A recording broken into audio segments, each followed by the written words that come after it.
والدین اور ہم کا تیسرا باب یا تھرڈ چیپٹر، احادیث نبوی صلی اللہ علیہ وآلہ وسلم کی روشنی میں والد کا مقام۔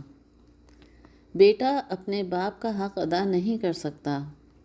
حضرت ابو ہریرہ رضی اللہ عنہ سے روایت ہے، رسول اللہ صلی اللہ علیہ وآلہ وسلم نے فرمایا، بیٹا اپنے باپ کا حق ادا نہیں کر سکتا مگر صرف اس صورت میں ادا کر سکتا ہے کہ اسے غلام پائے تو اسے خرید کر آزاد کر دے۔ باپ کے حق کی ادائیگی کو ایک انتہائی مشکل مقام پر لے جا کر ثابت کرنا رسول اکرم صلی اللہ علیہ وآلہ وسلم کی ہی شان ہے۔ ایک آزاد انسان کی اولاد آزاد ہی پیدا ہوتی ہے، اگر باپ غلام ہوگا تو اس کی اولاد بھی غلام ہوگی۔ اس انتہا پر لے جا کر اولاد کو یہ سوچ دی گئی ہے کہ تم اپنے والد کا احسان اتار ہی نہیں سکتے، کیونکہ یہ شرط کبھی پوری ہو ہی نہیں سکتی کہ تم اپنے باپ کو غلام پاؤ اور اسے آزاد کرا دو۔ یہاں یہ ثابت کیا گیا ہے کہ کوئی بھی اولاد اپنے والد کے احسانات کا بدلہ نہیں چکا سکتی۔ جوانی کے ضام میں اولاد بھول جاتی ہے کہ آج جو مشقت وہ اپنے بچوں کے لیے اٹھا رہے ہیں، اسی مشقت سے کل ان کا باپ بھی گزرا تھا۔ انسان کو چاہیے کہ پرورش اولاد میں وہ صرف مال و دولت اکٹھی کرنے میں مصروف نہ ہو جائے، بلکہ بچوں کی تعلیم و تربیت پر بھی نظر رکھے تاکہ بچوں میں اخلاقی سدھار پیدا ہو۔ اعلیٰ اخلاق کی حامل اولاد ہی والدین کے مرتبے کے مطابق ان کے ساتھ حسن سلوک کر سکتی ہے اور بڑھاپے میں ان کے ساتھ شفقت اور محبت بھرا سلوک روا رکھ سکتی ہے۔ باپ راضی تو رب راضی۔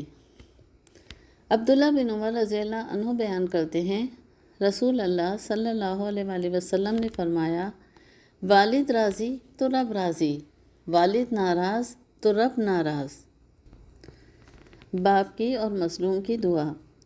حضرت ابو ہریرہ رضی اللہ عنہ سے روایت ہے، رسول اللہ صلی اللہ علیہ وآلہ وسلم نے فرمایا، 3 دعائیں قبول ہوتی ہیں، ان کی قبولیت میں کوئی شک نہیں، مظلوم کی دعا، مسافر کی دعا اور والد کی اپنی اولاد کے حق میں دعا۔ یہ حقیقت روز روشن کی طرح عیاں ہے کہ جہاں ظلم حد سے بڑھ جاتا ہے تو پھر اللہ تعالیٰ اپنی مخلوق کی داد رسی کے لیے اپنے کسی خاص بندے یا گروہ کو وہاں رحمت بنا کر بھیجتے ہیں۔ جب کوئی باپ اپنے اولاد کے لیے دعا کرتا ہے تو خوشی اور خوشحالی اس کا مقدر ہو جاتا ہے۔ والد کی دعا اپنی اولاد کے حق میں فوراً قبول ہو جاتی ہے، کیونکہ ماں تو اپنے بچے کے لیے دامن میں دعاؤں کے پھول ہمیشہ سجائے رکھتی ہے۔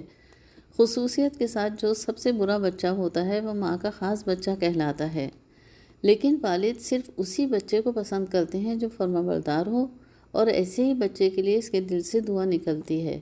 اسی طرح مسافر کیونکہ دوران سفر مشکل سے دوچار ہوتا ہے، سفر خواہ کتنا ہی آرام دہ اور پرتکلف ہو، لیکن جب اپنا گھر چھوڑ کر انسان مسافرت اختیار کرتا ہے تو اسے مشکلات اور بے آرامی کا سامنا کرنا ہی پڑتا ہے، کیونکہ اللہ تعالیٰ ہر مصیبت زدہ شخص کے قریب ہوتا ہے، اس لیے مسافر کی دعا بھی بہت جلد قبول ہوتی ہے۔ والد کی تعظیم کی جائے۔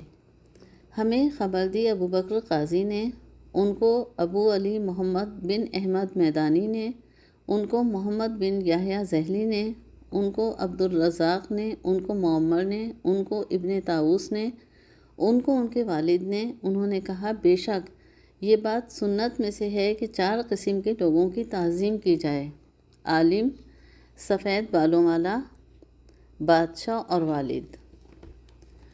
یہ ظلم ہے کہ کوئی شخص اپنے والد کا نام لے کر پکارے۔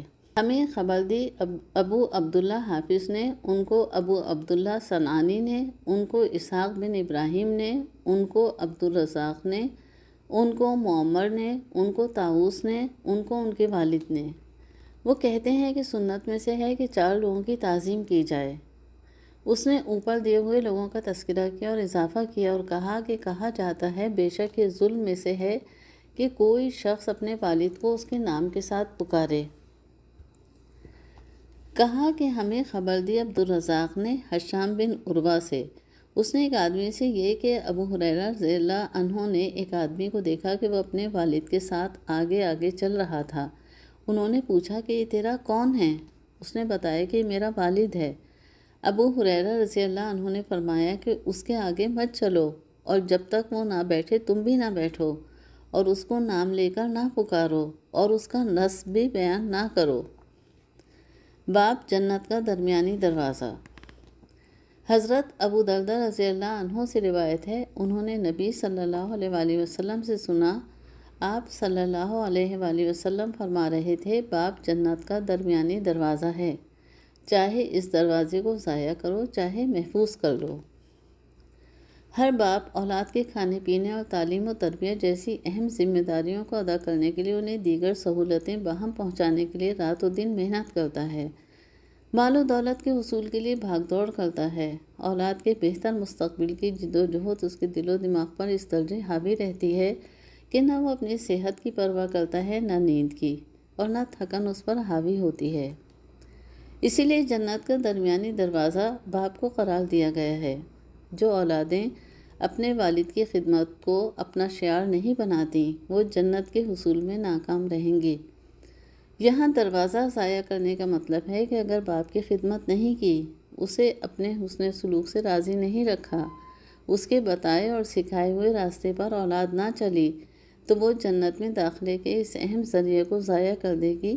اور جو اولادیں اپنے باپ کی عزت و تکریم کرتی ہیں، ان کا خیال کرتی ہیں، بڑھاپے میں ان کا سہارا بنتی ہیں، دکھ بیماری میں ان کی تیمارداری کرتی ہیں، انہیں اپنے وجود کا احساس دلائے رکھتی ہیں، انہیں ہر دم اسی طرح آرام پہنچانے کی کوشش کرتی ہیں جس طرح ان کا باپ ان کے بچپن سے جوانی تک انہیں آرام و آسائش پہنچانے کی کوشش کرتا رہا ہے، تو وہ جنت کے اس درمیانی دروازے کو محفوظ کر لیتی ہیں۔ حضرت ابو درداء رضی اللہ عنہ بیان کرتے ہیں کہ انہوں نے رسول اللہ صلی اللہ علیہ وآلہ وسلم کو فرماتے سنا، باب جنت کے دروازوں میں سے بہترین دروازہ ہے، تو اور تیرا مال تیرے والد کا ہے۔ حضرت امام قرطبی رحمۃ اللہ علیہ نے حضرت جابر بن عبداللہ رضی اللہ عنہ سے نقل کیا ہے کہ ایک شخص رسول کریم صلی اللہ علیہ وآلہ وسلم کی خدمت میں حاضر ہوا اور شکایت کی کہ میرے والد نے میرا مال لے لیا ہے۔ آپ صلی اللہ علیہ وآلہ وسلم نے فرمایا، اپنے والد کو بلا کر لاؤ۔ اس وقت جبریل امین تشریف لائے اور رسول اللہ صلی اللہ علیہ وآلہ وسلم سے عرض کیا، جب اس کے والد آ جائیں تو آپ ان سے پوچھیں کہ وہ کلمات کیا ہیں جو اس نے اپنے دل میں کہے ہیں اور خود اس کے کانوں نے بھی ان کو نہیں سنا۔ جب یہ شخص اپنے والد کو لے کر پہنچا تو آپ صلی اللہ علیہ وآلہ وسلم نے والد سے دریافت فرمایا، کیا بات ہے کہ آپ کا بیٹا آپ کی شکایت کرتا ہے؟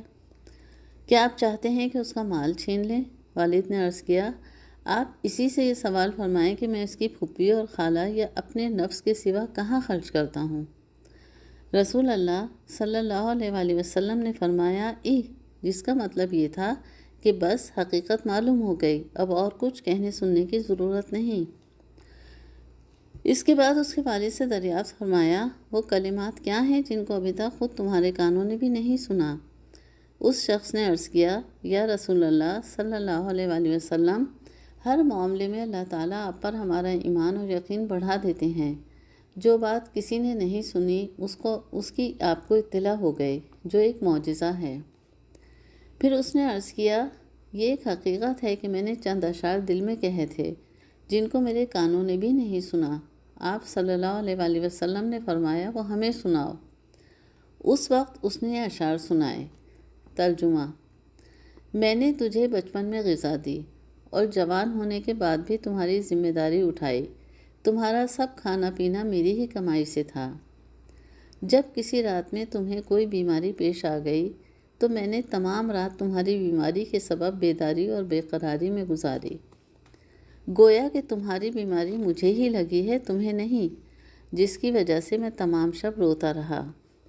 میرا دل تمہاری ہلاکت سے ڈرتا رہا، حالانکہ میں جانتا تھا کہ موت کا ایک دن مقرر ہے، پہلے یا پیچھے نہیں ہو سکتا۔ پھر جب تم عمر کی حد تک پہنچ گئے جس کی میں تمنا کیا کرتا تھا، تو تم نے میرا بدلہ سختی اور سخت کلامی بنا دیا، گویا کہ تم ہی مجھ پر احسان و انعام کر رہے ہو۔ کاش اگر تم سے میرے باپ ہونے کا حق ادا نہیں ہو سکتا تو کم از کم ایسا ہی کر لیتے جیسا ایک شریف پڑوسی کیا کرتا ہے،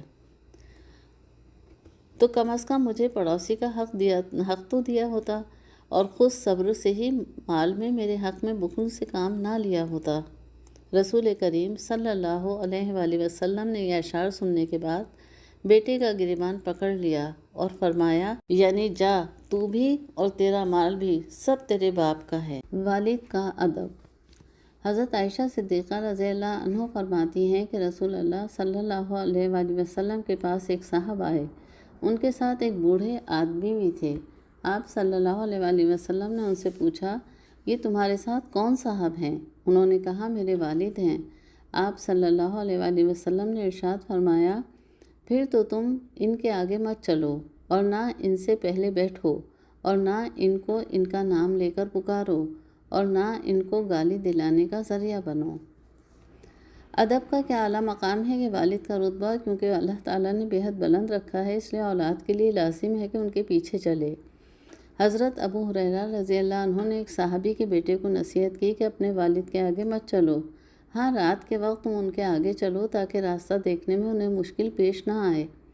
آج کل فیشن بنتا جا رہا ہے کہ لڑکے اپنے والد کا نام لیتے ہیں یا ان کے خاندانی نام سے انہیں پکارتے ہیں۔ یہاں حدیث میں واضح کر دیا گیا ہے کہ والد کا نام مت لو۔ اس بات کی جگہ جگہ ممانعت کی گئی ہے کہ والدین کو گالی دلانے کا سبب نہ بنو۔ آج کی اولادیں دوستوں کو برا بھلا کہنے والوں سے تو لڑنے بھیڑنے کو تیار ہو جاتی ہیں اور والدین کو برا بھلا کہنے والوں کے لیے چپ سادھے رکھتی ہیں۔ روز محشر جب قینچی کی طرح چلتی ہوئی زبانیں روک دی جائیں گی، کوئی انسان اپنے دفاع میں کچھ نہ بول سکے گا علاوہ اس کے جسے اللہ تعالیٰ اجازت دیں، تب ایسی اولادیں کس طرح اپنا دفاع کریں گی، جبکہ والدین کی نافرمانی کرنے والے کی طرف تو اللہ تعالیٰ دیکھنا بھی پسند نہیں کریں گے۔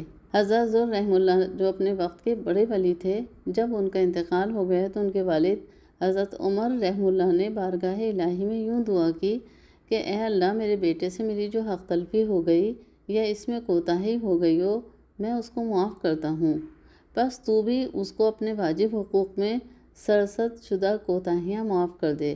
کسی نے ان کے والد سے پوچھا کہ آپ کے بیٹے کا آپ کے ساتھ رہن سہن کیسا تھا؟ انہوں نے کہا رات کے وقت میرے ہمراہ چلتے تو میرے آگے آگے چلتے اور دن کے وقت میرے ساتھ چلتے تو میرے پیچھے پیچھے چلتے اور جس چھت کے نیچے میں موجود ہوتا اس چھت پر بھی نہ چڑھتے۔ باپ کے ساتھ حسن سلوک کرو، تمہارے بیٹے تمہارے ساتھ حسن سلوک کریں گے۔ حضرت ابو ہریرہ رضی اللہ عنہ سے روایت ہے کہ نبی کریم صلی اللہ علیہ وآلہ وسلم نے ارشاد فرمایا تم دوسروں کی عورتوں سے پرہیز کر کے پاک دامن رہو، ایسا کرنے سے تمہاری عورتیں پاک دامن رہیں گی، اور اپنے باپوں کے ساتھ حسن سلوک کرو، ایسا کرنے سے تمہارے بیٹے تمہارے ساتھ حسن سلوک کا برتاؤ کریں گے، اور جس شخص کے پاس اس کا مسلمان بھائی معذرت خواہی کے لیے آئے تو اس کی معذرت قبول کر لے، خواہ وہ حق پر ہو خواہ نہ حق پر۔ اگر ایسا نہ کیا یعنی اپنے بھائی کی معذرت قبول نہ کی تو میرے حوض کوثر پر نہ آئے گا۔ اس حدیث مبارکہ کی اولین دو باتیں تو بہت اہمیت کی حامل ہیں، اور جیسا کرو گے ویسا بھرو گے کہ مستاق اگر تم خود دوسری عورتوں پر بری نظر ڈالو گے تو اس کا اثر تمہارے گھر کی عورتوں پر بھی پڑے گا، کیونکہ اللہ تعالیٰ نے قرآن مجید میں فرما دیا، سورہ نور آیت نمبر 26، ناپاک عورتیں ناپاک مردوں کے لیے ہیں اور ناپاک مرد ناپاک عورتوں کے لیے ہیں، اور پاک باز عورتیں پاک باز مردوں کے لیے ہیں اور پاک باز مرد پاک باز عورتوں کے لیے ہیں۔ اسی طرح اگر تم اپنے والد یا والدین کے ساتھ اطاعت و محبت کا رشتہ استوار رکھو گے تو ظاہر ہے تمہاری اولاد یہی دیکھ کر بڑی ہوگی اور بڑے ہو کر تمہارے ساتھ حسن سلوک کرے گی، لیکن اگر تم والدین کی عزت نہیں کرو گے، ان کی خدمت اور اطاعت سے منہ موڑو گے تو پھر تمہاری اولاد تمہارے ساتھ اس سے بدتر سلوک روا رکھے گی۔ اس کے ساتھ ہی عفو درگزر کے اعلیٰ مقام پر یہ حدیث مبارکہ ہے کہ اگر کوئی اپنی غلطی تسلیم کر کے معذرت کرے تو اس کی معذرت اور معافی قبول کر کے اسے معاف کر دینا چاہیے۔ یہ ضروری نہیں کہ آپ تک آنے والا آپ سے معافی کے الفاظ کہے، آپ تک اس کے آنے کا واضح مقصد یہی ہے کہ وہ اپنے کیے پر شرمندہ ہے۔ ایک لمحے کو وہ تمام لوگ جو دوسروں کو کسی قیمت پر معاف کرنے کو تیار نہیں ہوتے، دل پر ہاتھ رکھ کر سوچیں، ہم رات و دن میں کتنی خطائیں کرتے ہیں، اللہ تعالیٰ کے کتنے فرمان ہم ٹالتے ہیں، ہم سنت نبوی صلی اللہ علیہ وآلہ وسلم کی کتنی باتوں کو اپناتے ہیں، نماز کی تاکید، صلہ رحمی کی تاکید، والدین سے حسن سلوک، ہم کون سی باتوں پر جوں کا توں عمل کر رہے ہیں۔ یہ تو بالکل ابتدائی باتیں ہیں، اگر اللہ تعالیٰ ہماری ہر نافرمانی پر ہمیں سزا دینا شروع کر دے، ہماری معافی، ہماری معذرت جس کے ہمیں صرف برے وقتوں میں توفیق ہوتی ہے نظر انداز کر دے، ہم سے منہ موڑ لے، تو سوچئے ہم کہاں جائیں گے؟ ہمارے لیے دنیا بھر میں عافیت کہاں میسر آئے گی جب وہ قادر مطلق ہماری ہر کی گئی خطا کو ہر لمحہ درگزر کر رہا ہے؟ تو ہم اپنے ارد گرد کے لوگوں کی غلطیاں کیوں نہیں معاف کر سکتے؟ دلوں کو گداز کیجیے، اللہ سے راہ ہدایت طلب کیجیے، اس سے درخواست کیجیے کہ وہ اپنے رحم و مہربانی کا تھوڑا سا حصہ آپ کے دل میں بھی ڈال دے اور آپ بھی درگزر کرنے والے بن جائیے۔ محبت، شائستگی اور خلوص لوگوں کے دلوں میں جگہ بناتے ہیں۔ اپنے آپ کو اس مقام پر لے جائیے جہاں شکوے شکایتیں بے معنی ہو جائیں، لوگوں کو حسن اخلاق سے گرویدہ کریں۔ لوگ غلطی کر کے آپ کے پاس آئیں تو انہیں معاف کرنے کا جذبہ آپ کے دل میں موجود ہونا چاہیے۔ تکبر، نفرت اور غصہ نہ صرف بدگمانیوں کو جنم دیتا ہے بلکہ لوگوں سے آپ کی دوری کا سبب بھی بنتا ہے۔ درگزر نہ کرنے والے کی اتنی بڑی سزا کہ روز محشر ایسا شخص حوض کوثر پر رسول اکرم صلی اللہ علیہ وآلہ وسلم سے ملاقات نہ کر سکے گا۔ یہ انسانی معاشروں کے لیے رواداری اور باہمی تعلقات کی اونچ نیچ پر درگزر کا واضح پیغام ہے، جسے اسی شدت سے محسوس کرنا چاہیے جیسا کہ اس کی سزا تجویز کی گئی ہے۔ بیٹیوں کو آسان طریقے سے رکھنے والے باپ کے لیے جہنم سے رکاوٹ۔ حضرت عقبہ بن عامر رضی اللہ عنہ سے روایت ہے، رسول اللہ صلی اللہ علیہ وآلہ وسلم نے فرمایا، جس کی 3 بیٹیاں ہوں وہ ان پر صبر کرے، جو کچھ میسر ہو اس میں سے انہیں کھلائے پلائے اور پہنائے، قیامت کے دن وہ اس کے لیے جہنم سے رکاوٹ بن جائیں گی۔ بیٹیوں کے ساتھ احسان کا معاملہ کرنے والے کے لیے جنت۔ حضرت ابو سعید الخدری رضی اللہ عنہ سے روایت ہے، رسول اللہ صلی اللہ علیہ وآلہ وسلم نے فرمایا، جس شخص نے 3 بیٹیوں کی پرورش کی، انہیں حسن معاشرت کا ادب سکھایا، ان کی شادی کی اور ان کے ساتھ احسان کا معاملہ کرتا رہا تو اس کے لیے جنت ہے۔ 2 بیٹیاں اپنے والد کے جنت کے حصول میں مددگار ہوں گی۔ حضرت عبداللہ بن عباس رضی اللہ عنہ سے روایت ہے، رسول اللہ صلی اللہ علیہ وآلہ وسلم نے فرمایا، جس شخص کی 2 بیٹیاں جوان ہو جائیں اور ان سے اس وقت تک اچھا سلوک کرتا رہے جب تک وہ اس کے ساتھ رہیں یا جب تک وہ ان کے ساتھ رہے، وہ اسے جنت میں ضرور داخل کر دیں گی۔ اولاد کو کچھ دے کر واپس لینا جائز ہے۔ حضرت عبداللہ بن عباس رضی اللہ عنہ اور حضرت عبداللہ بن عمر رضی اللہ عنہ سے روایت ہے، نبی صلی اللہ علیہ وآلہ وسلم نے فرمایا، آدمی کے لیے جائز نہیں کہ کسی کو کوئی چیز دے کر واپس لے لے، سوائے والد کے۔ جو کچھ وہ اپنے اولاد کو دیتا ہے اسے واپس لے سکتا ہے۔ والد کا حبہ واپس لینا جائز ہے۔ حضرت عمرو بن شعیب رحمۃ اللہ علیہ اپنے والد سے و اپنے دادا حضرت عبداللہ بن عمرو بن عاص رضی اللہ عنہ سے روایت کرتے ہیں کہ اللہ کے نبی صلی اللہ علیہ وآلہ وسلم نے فرمایا، کوئی شخص اپنے حبے سے رجوع نہ کرے مگر والد اپنی اولاد سے واپس لے سکتا ہے۔ والد کے حکم پر بیوی کو طلاق دینا۔ ایک آدمی سیدنا ابو درداء رضی اللہ عنہ کے پاس آیا اور اس نے کہا، میرا والد میرے ساتھ رہ رہا ہے، اس نے میرا نکاح کر دیا ہے، اب وہ مجھے بیوی کو طلاق دینے کا حکم دیتا ہے۔ یہ سن کر ابو درداء رضی اللہ عنہ نے فرمایا، میں وہ نہیں کہ تجھے والدین کی نافرمانی کا حکم دوں اور نہ میں تجھے بیوی کو طلاق دینے کا حکم دیتا ہوں، البتہ اگر چاہو تو بتا دیتا ہوں، میں نے نبی کریم صلی اللہ علیہ وآلہ وسلم سے سنا ہے، والد جنت کا درمیانی دروازہ ہے، چاہو تو اس کی حفاظت کرو، چاہو تو اسے ضائع کر دو۔ عطا رحمۃ اللہ علیہ فرماتے ہیں، میرا خیال ہے کہ یہ بات سن کر اس نے اپنی بیوی کو طلاق دے دی۔ حضرت عمر رضی اللہ عنہ کے حکم پر بیٹے نے بیوی کو طلاق دے دی۔ ابن عمر رضی اللہ عنہ بیان کرتے ہیں، میری ایک بیوی تھی جسے میں پسند کرتا تھا، جبکہ عمر رضی اللہ عنہ سے ناپسند کرتے تھے۔ انہوں نے مجھے فرمایا، اسے طلاق دے دو۔ میں نے انکار کر دیا تو عمر رضی اللہ عنہ رسول اللہ صلی اللہ علیہ وآلہ وسلم کی خدمت میں حاضر ہوئے اور آپ سے یہ واقعہ بیان کیا تو رسول اللہ صلی اللہ علیہ وآلہ وسلم نے مجھے فرمایا، اسے طلاق دے دو۔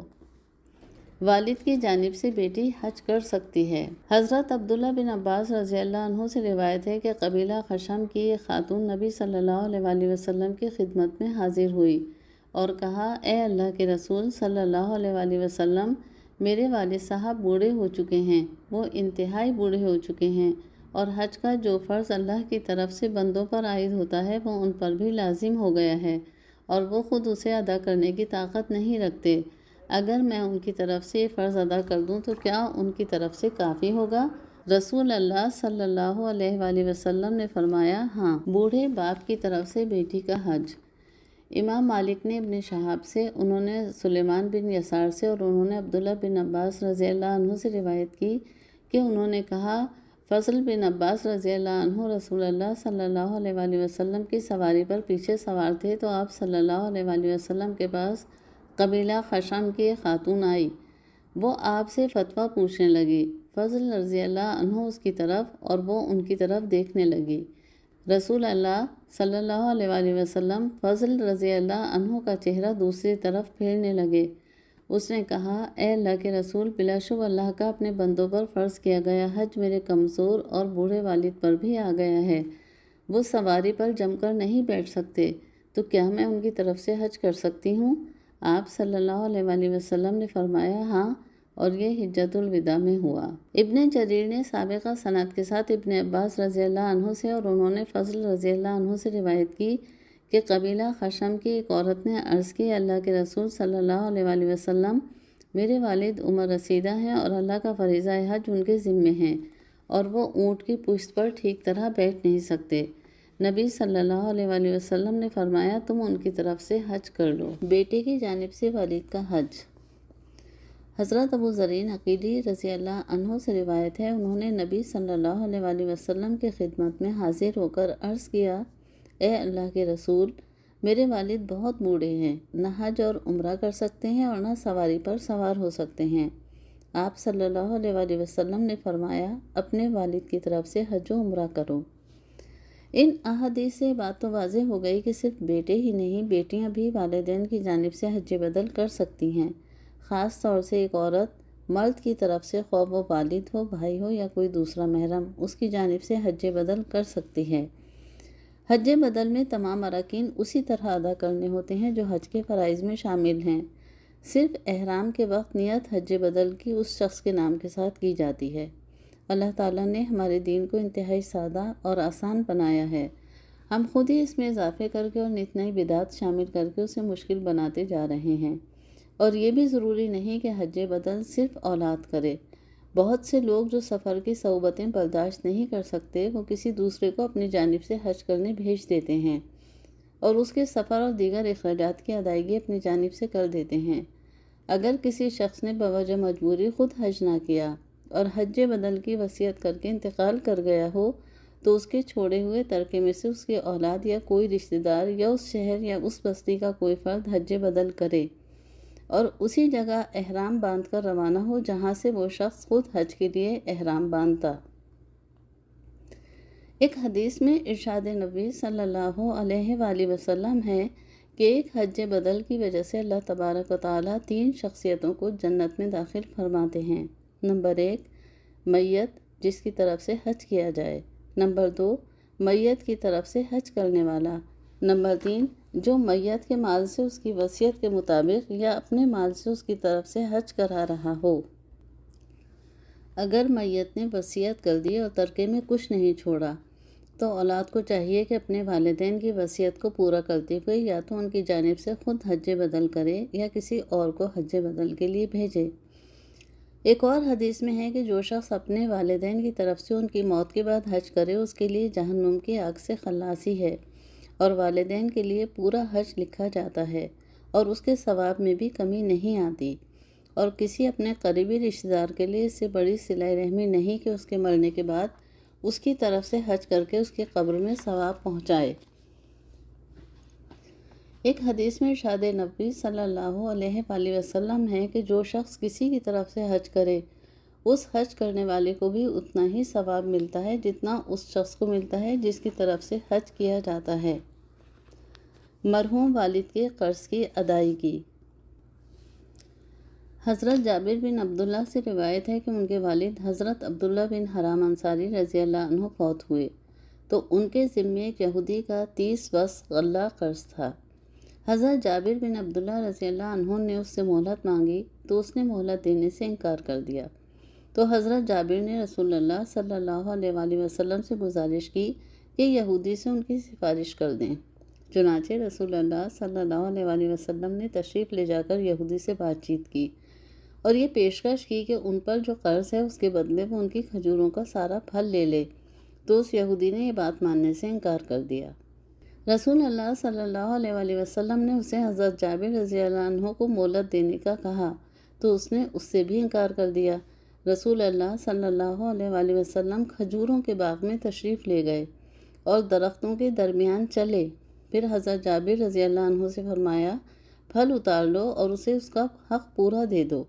رسول اللہ صلی اللہ علیہ وآلہ وسلم کے تشریف لے جانے کے بعد انہوں نے پھل اتار کر 30 وسق کھجوریں اس یہودی کو دے دیں اور 12 وسق کھجوریں بچ گئیں۔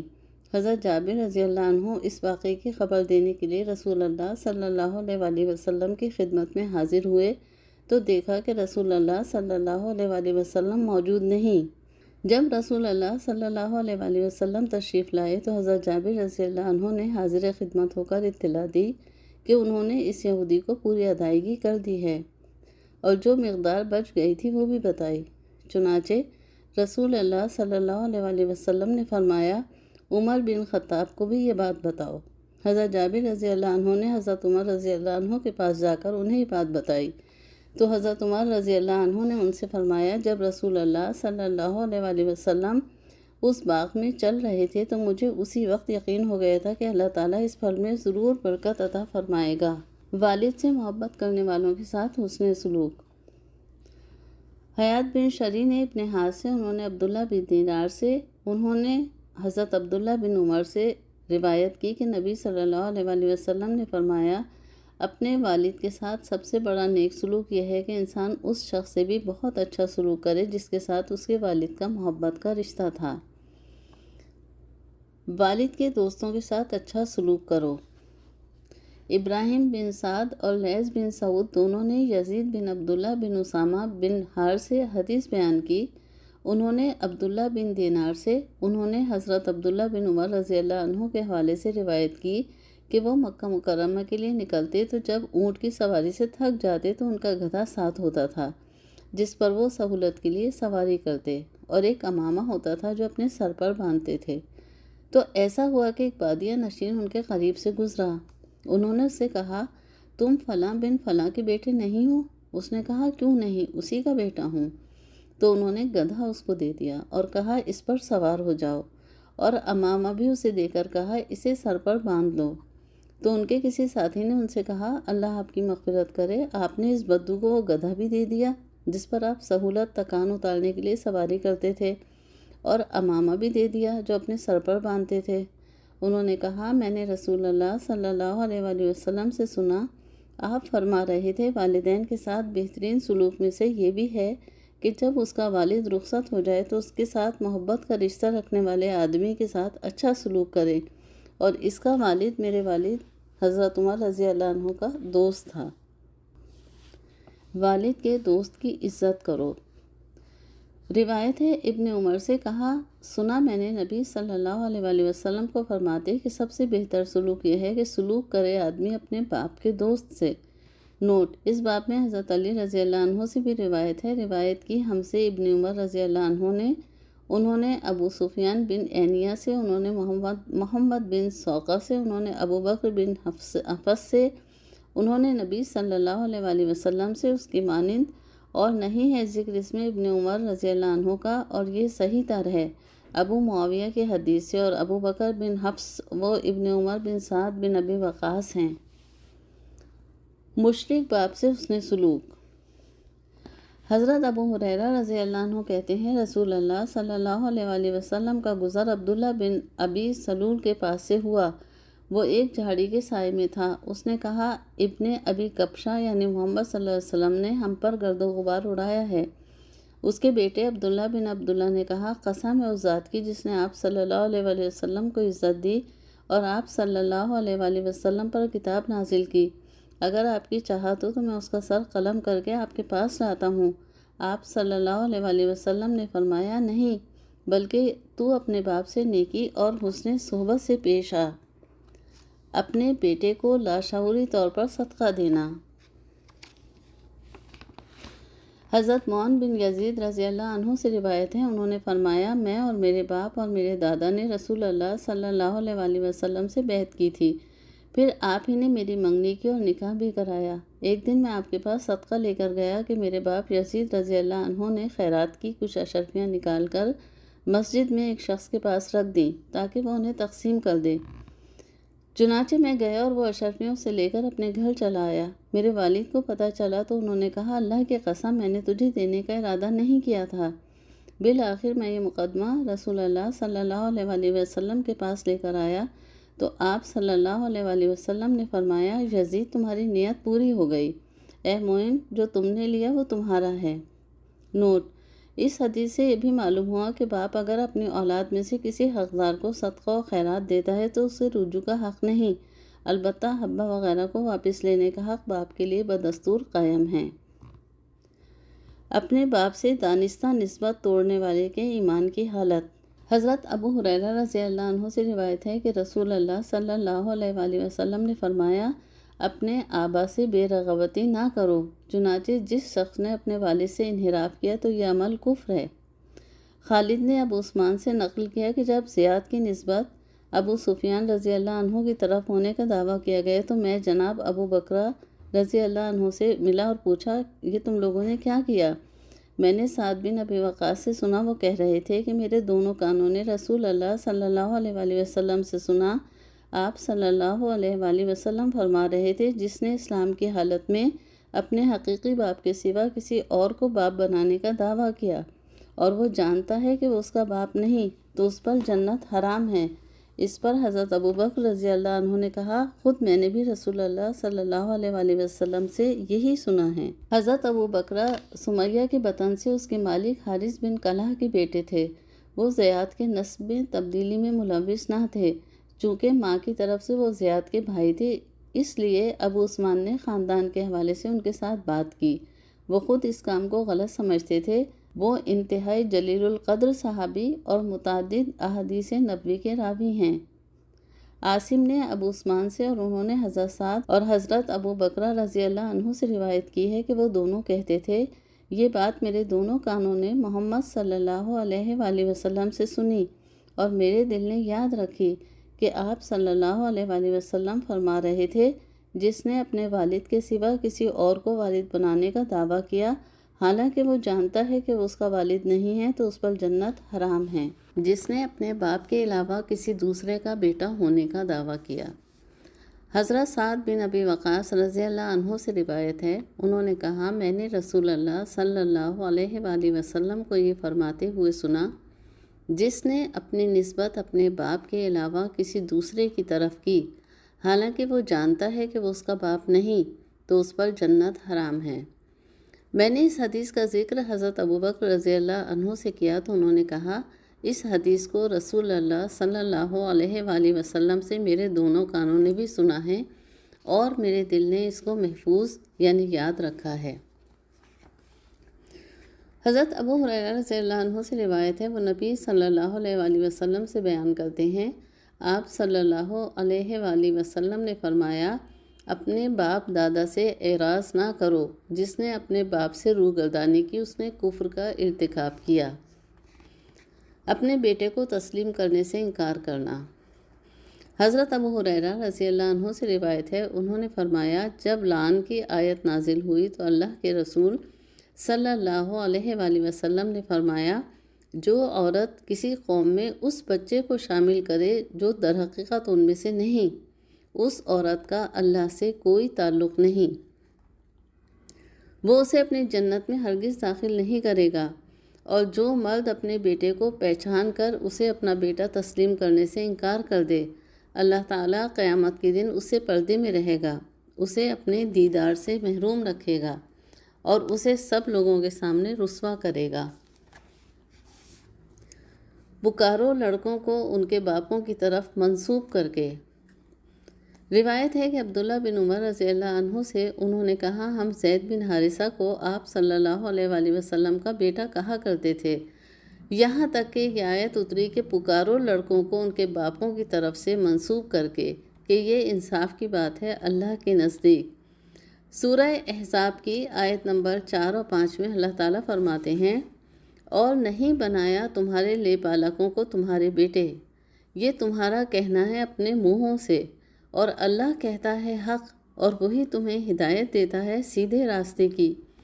تم پکارو ان لے پالکوں کو ان کے باپوں کی طرف نسبت کر کے، یہ زیادہ انصاف کی بات ہے اللہ کے نزدیک۔ پھر اگر تم نہ جانو ان کے باپوں کو تو وہ تمہارے بھائی ہیں دین میں اور تمہارے دوست ہیں۔ یہ آیات اس وقت نازل ہوئی تھیں جب رسول اللہ صلی اللہ علیہ وآلہ وسلم نے حضرت زید کے نام کے آگے ولدیت میں اپنا نام محمد تحریر کر دیا تھا۔ ان آیات کے بعد نبی کریم صلی اللہ علیہ وآلہ وسلم نے حضرت زید، جو کہ آپ کے منہ بولے بیٹے تھے، کی ولدیت میں سے اپنا نام حذف کر دیا۔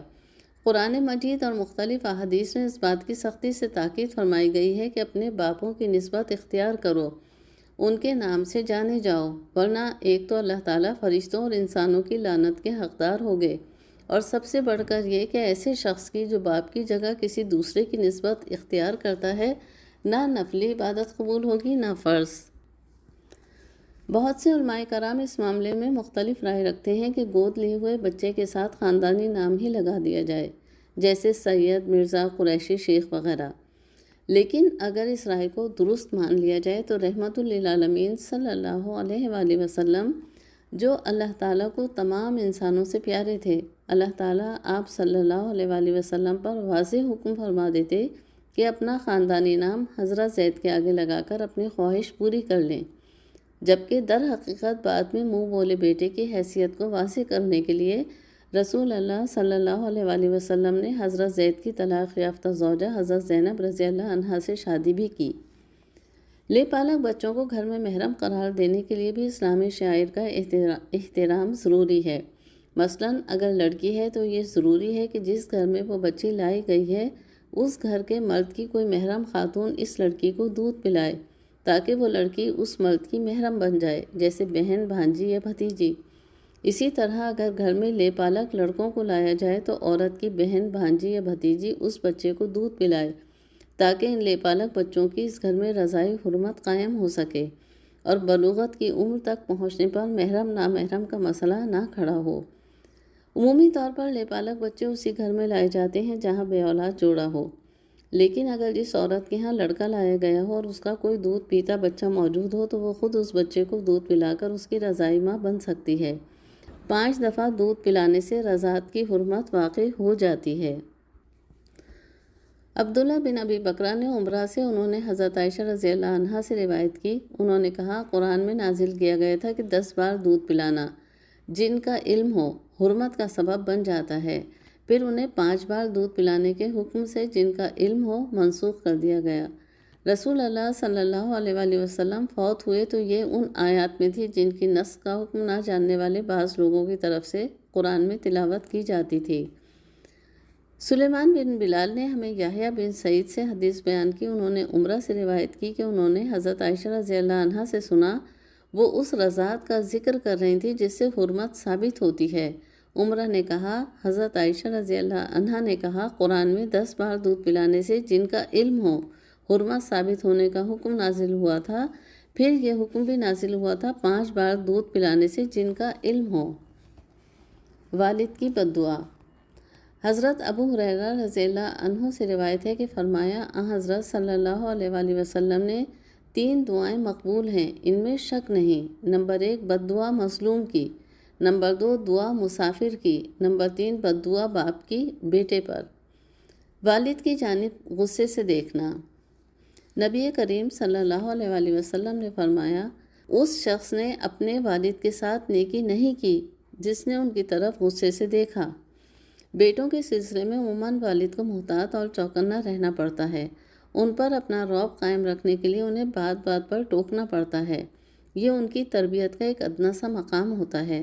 لیکن بعض لڑکے اتنے غصے ور ہوتے ہیں کہ والد کی ڈانٹ ڈپٹ پر منہ بنانا، بڑ بڑ کرنا یعنی منہ ہی منہ میں برا بھلا کہنا یا ان کی جانب غصہ بھری نظر سے دیکھنے کو اپنا استحقاق سمجھتے ہیں اور ان پر اپنی ناراضگی ظاہر کرتے ہیں، جبکہ پہلے احادیث میں تحریر کیا جا چکا ہے کہ والدین کو محبت بھری نظر سے دیکھنے پر حج مقبول کا ثواب ملتا ہے۔ والد کے بارے میں حضرت ابو ہریرہ رضی اللہ عنہ کی نصیحتیں۔ ابو غسان نسبی رحمۃ اللہ علیہ کہتے ہیں کہ وہ ایک مرتبہ ظہر الحرا کے مقام پر چلے جا رہے تھے۔ ان کے والد ان کے پیچھے چل رہے تھے۔ راستے میں ابو ہریرہ رضی اللہ عنہ ملے۔ انہوں نے پوچھا کہ یہ کون ہیں جو تمہارے پیچھے چل رہے ہیں؟ انہوں نے کہا میرے والد گرامی ہیں۔ حضرت ابو ہریرہ رضی اللہ عنہ نے فرمایا تم نے سنت کے خلاف کام کیا اور حق بات کو ترک کیا۔ اپنے والد کے آگے نہ چلو، ان کے پیچھے یا دائیں طرف چلو۔ کسی کو اپنے اور ان کے درمیان نہ چھوڑو کہ تمہیں قطع کرے، اور گوشت کے جس ٹکڑے پر تمہارے والد کی نظر پڑے اس کو نہ لو کہ ہو سکتا ہے کہ اس کا جی چاہتا ہو۔ اپنے والد کو تیز نگاہ سے نہ دیکھو۔ جب تک وہ نہ بیٹھ جائیں تم نہ بیٹھا کرو، اور جب تک وہ نہ سو جائیں تم نہ سویا کرو۔ حضرت ابو ہریرہ رضی اللہ عنہ سے مروی ہے کہ انہوں نے 2 آدمیوں کو دیکھا تو ایک سے فرمایا کہ یہ کون ہیں؟ اس نے کہا کہ میرے والد ہیں۔ حضرت ابو ہریرہ رضی اللہ عنہ نے اس سے فرمایا والد کو ان کا نام لے کر نہ پکارو اور ان کے آگے مت چلو اور ان سے پہلے نہ بیٹھو۔ واقعات والد کے فرما بردار۔ عمر بن خطاب رضی اللہ عنہ بھی رو پڑے۔ امیہ الکنانی کا شمار اس کی قوم کے سرداروں میں ہوتا تھا۔ اس کا ایک بیٹا تھا جس کا نام کلاب تھا۔ کلاب بن امیہ الکنانی اپنے والد کا بڑا وفادار اور اطاعت گزار تھا۔ رات ہو یا دن جب بھی فرصت ملتی وہ اپنے والد کے پاس آتا، ان سے خیریت دریافت کرتا اور ان کی خدمت کرتا۔ اس کا والد امیہ الکنانی بیٹے کی اطاعت اور فرمانبرداری سے بڑا خوش تھا۔ وہ اپنے بیٹے سے بہت محبت کرتا تھا۔ پل بھر کے لیے بھی بیٹے کو اپنی نظروں سے دور نہیں ہونے دیتا تھا۔ باپ بیٹے کی باہمی محبت اور الفت کا چرچا دور دور تک تھا۔ کلاب بن امیہ الکنانی جب ہجرت کر کے مدینہ منورہ پہنچا تو یہ امیر المومنین سیدنا عمر بن خطاب رضی اللہ عنہ کا عہد خلافت تھا۔ مدینہ میں اسلامی حکومت کی داغ بیل پڑ چکی تھی اور لوگ ہر طرف سے جوق در جوق اسلام قبول کرنے کے لیے حکومت اسلامیہ کے دارالخلافہ مدینہ منورہ کا رخ کر رہے تھے۔ انہی ایام میں کلاب بن امیہ الکنانی بھی مدینہ منورہ پہنچا اور باشندگان مدینہ کے ساتھ بود و باش اختیار کر لی۔ ایک عرصے تک مدینہ میں اس نے اسلامی تعلیمات حاصل کیں۔ اسے جب ایمان و علم سے کچھ پختگی محسوس ہوئی تو اس نے اپنی سیرت کو اور زیادہ مجلہ کرنے کی کوشش کی۔ کلاب بن امیہ الکنانی کو جب علم ہوا کہ اسلام میں سب سے افضل عمل اللہ کی راہ میں جہاد کرنا ہے تو وہ امیر المومنین سیدنا عمر بن خطاب رضی اللہ عنہ کی خدمت میں حاضر ہوا۔ انہیں اپنے پاکیزہ جذبات سے آگاہ کیا۔ سیدنا عمر بن خطاب رضی اللہ عنہ نے اس نوجوان کو جہاد پر نکلنے کی اجازت طلب کرنے پر ڈھیر ساری دعائیں دیتے ہوئے اس کا نام اسلامی لشکر میں درج کرا دیا۔ پھر ایران کی طرف کوچ کرنے والی اسلامی فوج میں اسے بھی شامل کر لیا گیا۔ کلاب بن امیہ الکنانی کے بارے میں جب اس کے والد امیہ الکنانی کو پتہ چلا کہ بیٹا جہاد کے لیے ایران کی طرف کوچ کرنے والی اسلامی فوج کے ساتھ روانہ ہونا چاہتا ہے تو اس نے اپنے بیٹے سے کہا کہ اپنے بوڑھے ماں باپ کو چھوڑ کر جہاد کے لیے نہ جاؤ۔ ہم دونوں میاں بیوی نے تمہیں بڑے پیار سے پالا پوسا ہے تاکہ بڑھاپے میں تم ہمارے کام آؤ، ہماری خدمت کرو، لیکن آج تم ہمیں چھوڑ کر دور جا رہے ہو۔ ہم نہیں چاہتے کہ تم پل بھر کے لیے بھی ہماری نظروں سے اوجھل ہو۔ کلاب بن امیہ الکنانی نے اپنے والد کے جواب میں عرض کیا، میں اس کام کے لیے آپ دونوں کو چھوڑ رہا ہوں جو میرے حق میں بہتر ہے۔ کلاب بن امیہ الکنانی نے جب دیکھا کہ اس کے والدین اس کی وضاحتوں سے راضی ہو گئے ہیں اور ان کی طرف سے اجازت مل گئی ہے، وہ ایران کی طرف کوچ کرنے والی اسلامی فوج کے ساتھ جہاد کی مہم پر روانہ ہو گیا۔ لشکر کو مدینہ سے نکلے ہوئے کئی ہفتے گزر چکے تھے۔ اس کے ماں باپ نے اسے جنگ کی مہم پر نکلنے کی اجازت تو دے دی تھی، مگر اس کے سفر جہاد پر روانہ ہونے کے کچھ ہی دنوں بعد انہیں بیٹے کی محبت ستانے لگی۔ دونوں میاں بیوی رات کو سوتے وقت اپنے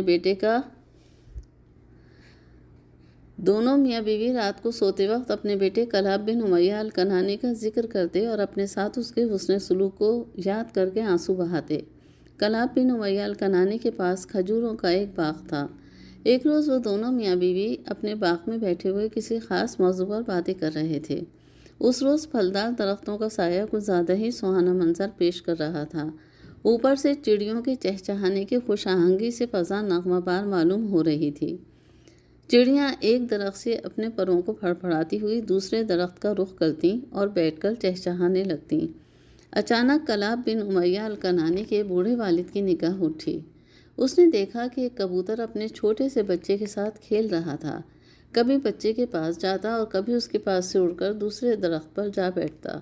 امیہ الکنانی کو کبوتر اور اس کا بچہ دیکھ کر اپنا بیٹا کلاب یاد آ گیا اور وہ آہیں بھرنے لگا۔ کلاب کی ماں بھی پاس ہی بیٹھی ہوئی تھی۔ اس نے جب شوہر کی آنکھوں میں آنسو دیکھے تو بیٹے کی محبت میں اس کی آنکھوں سے بھی آنسوؤں کی لڑی جاری ہو گئی۔ اب کیا تھا؟ میاں بیوی باغ کے خوشگوار ماحول میں بھی رنجیدہ ہو گئے اور سسکیاں بھرنے لگے۔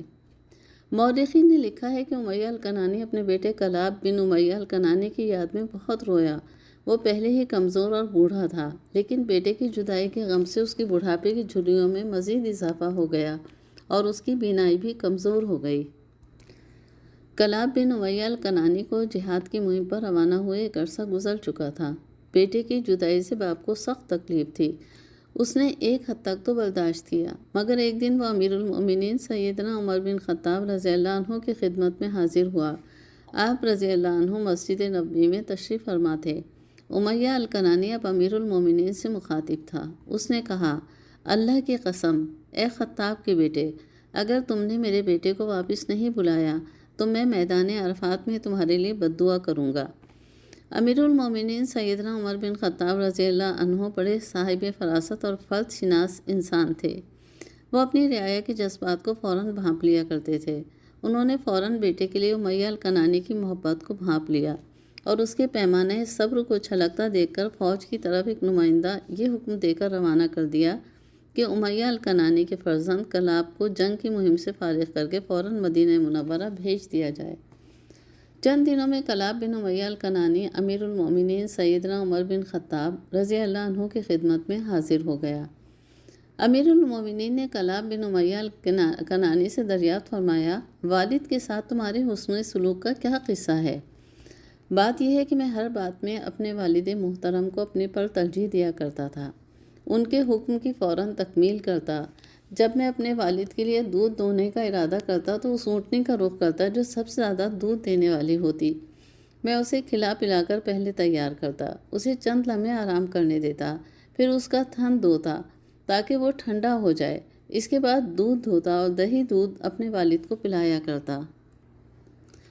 سیدنا عمر بن خطاب رضی اللہ عنہ نے کلاب کے والد امیہ الکنانی کو بلا بھیجا۔ وہ حاضر ہوا۔ وہ بہت بوڑھا ہو چکا تھا، بینائی ماند پڑ گئی تھی، بڑھاپے کے بوجھ سے اس کی کمر بھی جھک گئی تھی۔ سیدنا عمر بن خطاب رضی اللہ عنہ نے پوچھا، ابو کلاب تم کیسے ہو؟ امیر المومنین میں ویسا ہی ہوں جیسا آپ مجھے دیکھ رہے ہیں، امیہ الکنانی نے جواب دیا۔ سیدنا عمر بن خطاب نے پوچھا، آج کے دن تمہاری نظر میں سب سے زیادہ محبوب چیز کون سی ہے؟ آج کے دن مجھے کسی چیز کی چاہت نہیں، مجھے نہ کسی خیر سے کوئی خوشی ہوگی نہ کسی شر سے کوئی تکلیف۔ سیدنا عمر بن خطاب رضی اللہ عنہ نے پوچھا، کیا تمہیں اپنے بیٹے کلاب کے علاوہ اس دنیا میں اور کچھ نہیں چاہیے؟ امیہ الکنانی کہنے لگا، ہاں، بس میری یہی تمنا ہے کہ میرا لخت جگر کلاب میرے پاس آ جائے، کیونکہ مرنے سے پہلے میں اسے دیکھنا چاہتا ہوں، اسے بوسہ دینا چاہتا ہوں اور اسے گلے لگانا چاہتا ہوں۔ سیدنا عمر بن خطاب نے باپ کی بیٹے سے اس قدر محبت دیکھی تو ان کی آنکھوں سے آنسو جاری ہو گئے۔ فرمانے لگے، پریشان ہونے کی ضرورت نہیں، انشاءاللہ تمہاری مراد پوری ہوگی۔ پھر سیدنا عمر بن خطاب رضی اللہ عنہ نے امیہ الکنانی کے صاحبزادے کلاب کو اپنے پاس بلوایا اور کہا، جاؤ اپنے والد کے لیے اونٹنی کا دودھ اسی طرح دھو کر لاؤ جس طرح پہلے اپنے والد کے لیے یہ اہتمام کرتے تھے۔ کلاب نے امیر المومنین کے حکم کی تعمیل کی، ٹھیک اسی طرح سے اونٹنی کا انتخاب کیا، اسی طرح دودھ دھوا جیسا کہ وہ پہلے اپنے والد کے لیے دھوا کرتا تھا۔ جب وہ دودھ سیدنا عمر بن خطاب رضی اللہ عنہ کے پاس لایا تو آپ رضی اللہ عنہ نے اپنے ہاتھ سے دودھ لے جا کر کلاب کے والد الکنانی کی خدمت میں پیش کیا۔ امیہ الکنانی کو اپنے بیٹے کلاب کی آمد اور یہ دودھ دھونے کی کوئی خبر نہیں تھی۔ سیدنا عمر بن خطاب رضی اللہ عنہ نے دودھ امیہ الکنانی کی خدمت میں پیش کر کے فرمایا، دودھ نوش فرمائیے۔ امیہ الکنانی نے دودھ کا پیالہ ہاتھ میں اٹھایا اور لب سے لگایا تو دودھ کی خوشبو سونگھتے ہی کہنے لگا، امیر المومنین، اللہ کی قسم، بلا شبہ میں اپنے بیٹے کلاب کے ہاتھوں کی مہک محسوس کر رہا ہوں۔ اتنا سننا تھا کہ امیر المومنین سیدنا عمر بن خطاب رضی اللہ عنہ بھی رو پڑے، فرمانے لگے، لو یہ تمہارا بیٹا کلاب تمہارے پاس حاضر ہے، ہم نے پہلے ہی سے تمہاری خاطر بلا لیا تھا۔ یہ سنتے ہی امیہ الکنانی اپنے بیٹے کی طرف لپکا، بیٹے کو گلے لگایا اور بوسے دینے لگا۔ باپ کی بیٹے سے شدید محبت کا یہ دلربا منظر دیکھ کر امیر المومنین عمر بن خطاب رضی اللہ عنہ اور ان کی خدمت میں موجود تمام حاضرین بھی رو دیے، سب کی آنکھیں بھیگ گئیں۔ پھر امیر المومنین سیدنا عمر بن خطاب رضی اللہ عنہ نے کلاب کو مخاطب کر کے فرمایا، بیٹے جاؤ اور جب تک تمہارے والدین زندہ ہیں ان کے ساتھ رہ کر ان کی خدمت گزاری کی شکل میں جہاد کرو۔ جب وہ اس دنیا سے رخصت ہو جائیں تو پھر اپنے مستقبل کے بارے میں سوچنا کہ اب تمہیں کیا کرنا چاہیے۔ بشکریہ مجاہد بھائی۔ والد کے فرمانبردار کا دوسرا واقعہ، جیل میں باپ کی خدمت کا یادگار واقعہ۔ خلیفہ مامون کا بیان ہے کہ میں نے اپنی زندگی میں باپ کے ساتھ حسن سلوک کا ایک ایسا واقعہ دیکھا ہے جس کی دوسری مثال میں نہیں جانتا۔ والدین کے ساتھ حسن سلوک کے حوالے سے یہ واقعہ یقیناً مثالی ہے۔ اسے پڑھ کر قارئین کو والدین کے ساتھ اپنے سلوک کا تقابل ضرور کرنا چاہیے۔ یہ واقعہ فضل بن یحییٰ کا ہے۔ فضل بن یحییٰ نے اپنے والد کے ساتھ جس حسن سلوک کا مظاہرہ کیا، تاریخ میں اس کی مثال نہیں ملتی۔ یہ صرف تاریخ اسلامی ہی کی خصوصیت ہے کہ ہمارے اسلاف نے والدین کی خدمت میں بڑھ چڑھ کر حصہ لیا۔ واقعے کی تفصیل یہ ہے کہ فضل بن یحییٰ کے والد یحییٰ سردی کے دنوں میں ہمیشہ گرم پانی ہی سے وضو کر کے نماز پڑھا کرتے تھے، اس لیے سردی کے دنوں میں ان کے لیے ہر وقت گرم پانی کا خاص انتظام کیا جاتا تھا۔ ایک دفعہ کسی وجہ سے فضل بن یحییٰ کے والد کو جیل جانا پڑا۔ فضل بن یحییٰ بھی باپ کے ساتھ گرفتار ہو گئے۔ یہ سردی کا موسم تھا۔ قید خانے میں قیدیوں کے لیے گرم پانی کا کوئی انتظام نہیں تھا، جبکہ فضل بن یحییٰ کے والد کی عادت گرم پانی سے وضو کرنے کی تھی۔ فضل بن یحییٰ نے جیلر سے مطالبہ کیا کہ میرے والد کے لیے گرم پانی کا بندوبست کرایا جائے۔ جیلر نے جواب دیا کہ جیل کے اندر کسی قیدی کے لیے گرم پانی کا انتظام نہیں ہو سکتا۔ فضل بن یحییٰ نے جیلر سے کہا کہ پھر باہر سے لکڑی منگوا دو، ہم اس کی قیمت ادا کر دیں گے۔ جیلر نے کہا، جیل کے اندر قیدیوں کو لکڑی جلانے کی اجازت نہیں ہے۔ فضل بن یحییٰ نے جیلر کی بہت منت سماجت کی کہ کسی طرح گرم پانی کا بندوبست ہو جائے تاکہ صبح وہ والد کو گرم پانی سے وضو کرا سکیں۔ جب ان کی تمام تدبیریں ناکام ثابت ہوئیں اور جیلر نے ان کی بات ماننے سے بالکل انکار کر دیا تو انہوں نے پانی کا برتن چراغ کے قریب کر دیا اور طلوع فجر تک برتن کو چراغ کے قریب کر کے کھڑے رہے۔ جب ان کے والد فجر کے وقت بیدار ہوئے تو انہوں نے اپنے والد کو گرم پانی سے وضو کرایا۔ فضل بن یحییٰ نے رات بھر جاگ کر اور چراغ کے پاس کھڑے ہو کر پانی گرم کیا۔ یہ واقعہ جیلر کو بھی معلوم ہو گیا۔ جب دوسرے دن کا سورج غروب ہوا اور فضل بن یحییٰ کے والد سو گئے تو وہ گزشتہ شب کی طرح پانی گرم کرنے کے لیے چراغ کے پاس جانے لگے۔ انہیں یہ دیکھ کر سخت حیرت ہوئی کہ چراغ اپنی جگہ پر موجود نہیں ہے، بلکہ اسے ایسے مقام پر رکھ دیا گیا ہے کہ جہاں تک ان کا ہاتھ نہیں پہنچ سکتا۔ چنانچہ فضل بن یحییٰ کو یہ فکر دامنگیر ہوئی کہ اب والد کے لیے پانی گرم کرنے کی کون سی تدبیر اختیار کی جائے۔ وہ اسی سوچ میں تھے کہ ان کے ذہن میں ایک تدبیر آئی۔ انہوں نے ٹھنڈے پانی کے برتن کو اپنے پیٹ پر رکھ لیا تاکہ پیٹ کی حرارت سے پانی گرم ہو جائے۔ ان کی یہ تدبیر کامیاب ثابت ہوئی۔ صبح تک پانی گرم تو نہ ہو سکا، تاہم ٹھنڈا بھی نہ تھا۔ نماز فجر کے وقت جب ان کے والد بیدار ہوئے تو انہوں نے اپنے والد کو اس پانی سے وضو کرایا۔ فضل کی وفات رقہ کے قید خانے ہی میں 193 ہجری میں ہوئی۔